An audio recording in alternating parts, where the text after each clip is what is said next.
गेल्या 10 वर्षापासून जिथे भाजपची सत्ता होती तिथे आता भाजपला मोठा धक्का बसलाय।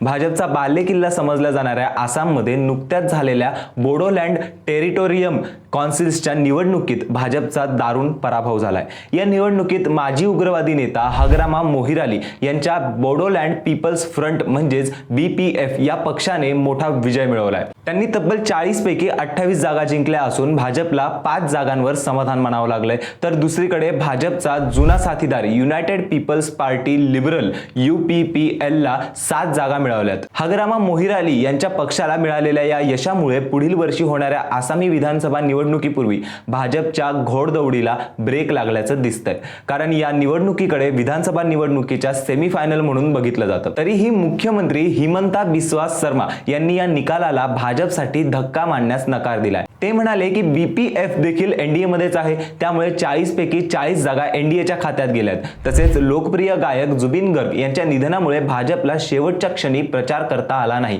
असंही त्यांनी सांगितलं।